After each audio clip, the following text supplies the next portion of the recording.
Welcome to the Kind Mind podcast. Today we have one of the Live Free or Dialogue segments where I invite a special guest to join us. And today I'm happy to welcome Sarah Durham Wilson, who is a women's rites of passage leader and writer.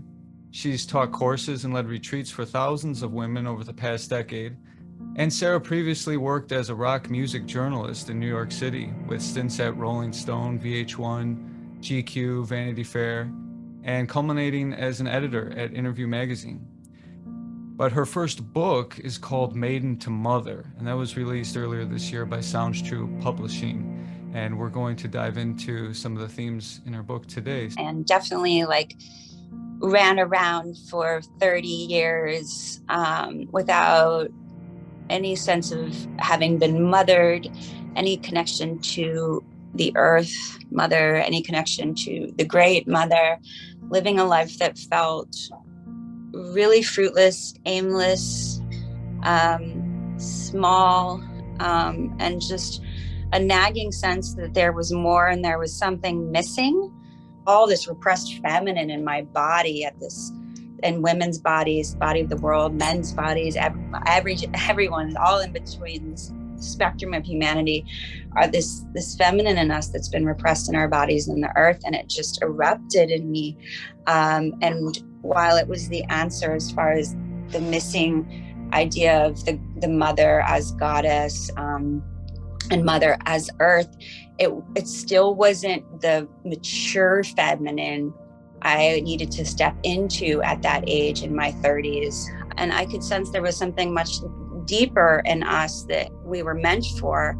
And I called that bloom. I called that the archetypal mother, because of course in the feminine life stages of, certainly in the Celtic ancestry, there's the maiden, the waxing spring, the beginning of things, the new moon. There's the mother, the full moon, the woman in bloom, the rose, the mother tree in bloom. And then there's the waning, the return to the earth, the crone, the letting go, the waning moon.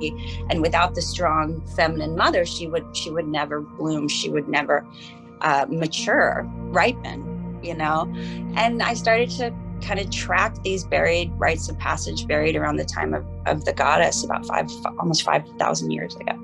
And that we were sorely missing them. And I was too. And I had to piece that back together for myself before I could offer it to anyone else. I've been in the music industry for most of my adult life, but I came to kind of recognize these psychological wounds in people that actually could be wildly successful, because sometimes you need just an unnatural competitive drive to prove yourself, and the rocket fuel for that oftentimes is a deep wound between a parent and a child, and never feeling accepted or having been abandoned.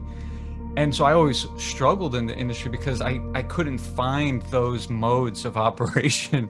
And right. It's sad sometimes to realize that so much of the art culture isn't really about talent and the gifts that people really want to share. It's just so commercialized and so just such a reflection of capitalism. Okay, well, first of it's you think of it to celebrate, to be celebrated. And the longing for that when you didn't have that is so vicious. Most of the women I work with, our mothers tolerate us. So when you feel a chance at celebration externally, you're going to be until you figure out how to inner mother and give that to yourself, that I celebrate you, I see you, I validate you.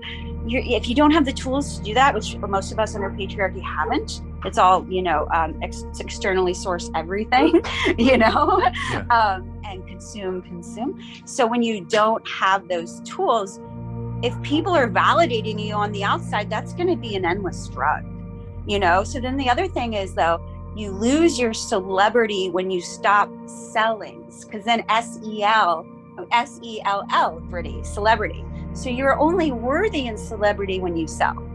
Wow. So what the cool two insight. Of those. That celebrity contains the phonetic right? Sell. It's in capitalism, under capitalism, that's a celebrity, celebrity. Anybody who's truly inspired creatively would be pained by the almost diametric opposition of commercialization and creativity, because the selling that you're talking about requires formulas and the weaponization of addiction. You have to keep living up to the character that you're playing. I mean, this is the really hard thing about celebrity, I think, like especially in music. Yes. You have to almost be the alter ego, and it's like one ego is enough, but now there's a second ego. The ego of the ego is the character on stage, or the character performing. The persona. The persona. Yeah. Exactly.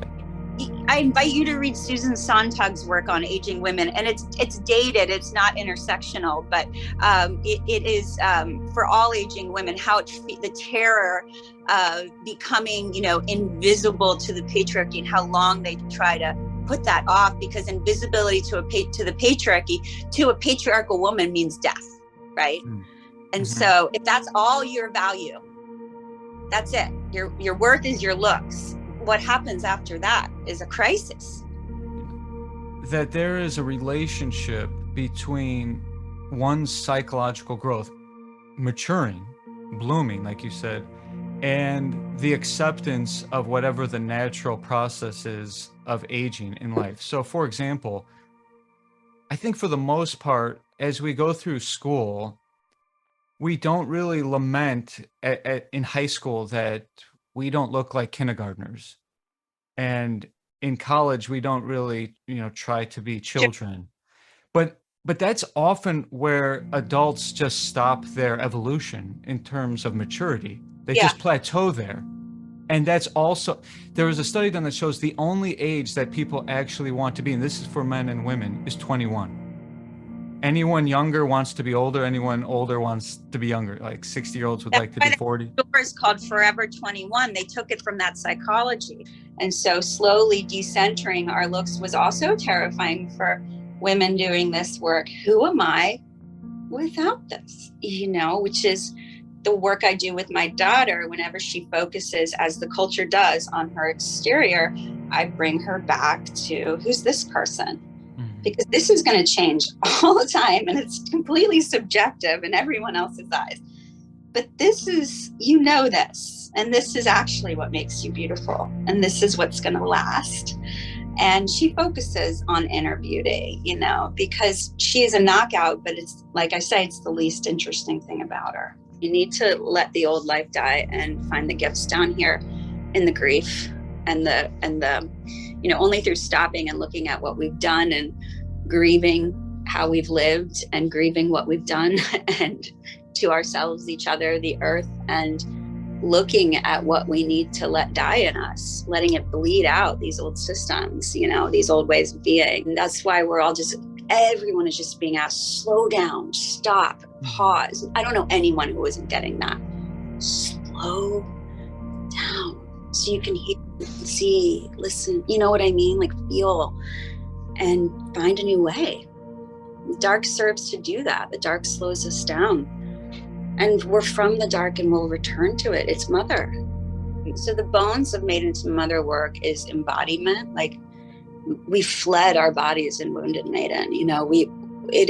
We have lived in fantasy in our heads because the reality is too scary for an unmothered human. Like it's hard out here. There's real choices to make. There's real conflicts. There's real loss. There's real rejection. There's real failure out here, and if you're not self-actualized, if you're not on your own 2 feet, you're going to live up here. There's 100% of the women I ask, when we start the mother work, what do you wish your mom had been like? What's the number one trait that you wish you'd had in her? And they all say presence. What we're being asked to be is like sturdily in our bodies here, attending to these cries in here, and also knowing how to attend and respond to those around us, keeping things safe, which means moving slowly and being in response, grounded response, instead of frenetic and fragile reaction. So like slowing the world down by slowing ourselves down, our speech, our response, and to do the least harm possible, because the work of the mother is to bring safety to ourselves. We have not been safe for ourselves or others in Wounded Maiden. We have been like people running through rooms with our hair on fire, and it's been disaster after disaster. And so it's about calming ourselves down by remembering there is a child, or you can think of it as the nervous system, the little tree, the maiden, and we're the big mother tree, and there is a child now to be tended to.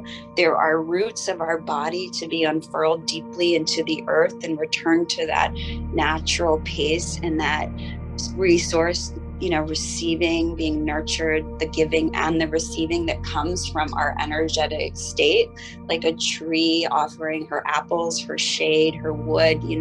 We are rooted and the giver. We are the safe place. We are the space holder. We are the full moon that does not react to the tides. The tides react to us. We stay in this fullness, like unmovable. And that changes our lives, and that changes the world when women move to that strong, resource, slow, responsive, bloomed and rooted state. And that is the work. And it's like coming home to yourself. Water for the tree and light for photosynthesis. I think these are really powerful mythological symbols, but I think in a simple way, we could just be talking about nourishment and knowledge or wisdom. Light is illuminating or enlightenment. Well, community is nourishment, and especially where we're headed, like all these people that are still saying, like, I'm going to help you make 6 figures or whatever. Like, the wealth is community. Like, the word wealth comes from wellness, and one cannot be well in isolation. If you think about the tree when she was a bud, or I talk about this in the book, or a flower when it's a bud, it has to push up against dark earth, and it has to kind of be anti-relational, right? It's just like to find its place in the sun.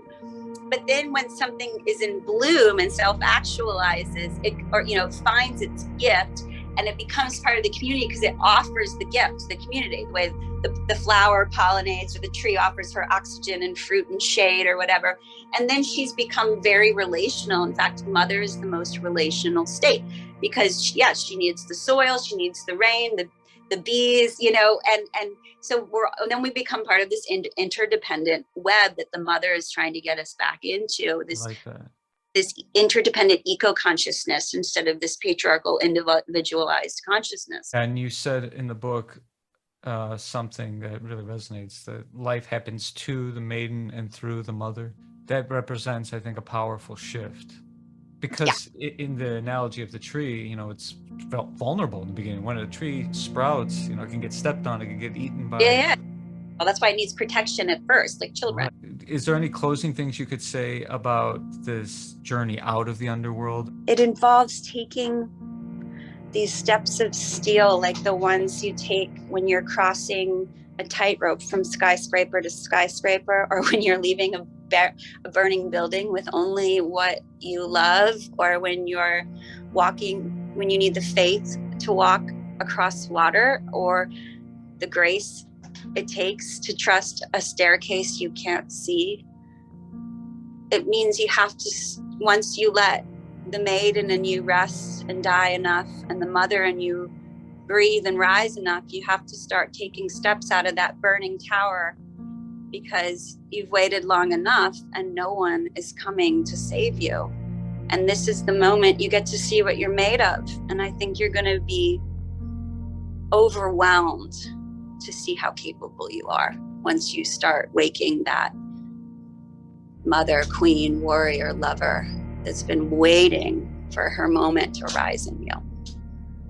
That's beautiful.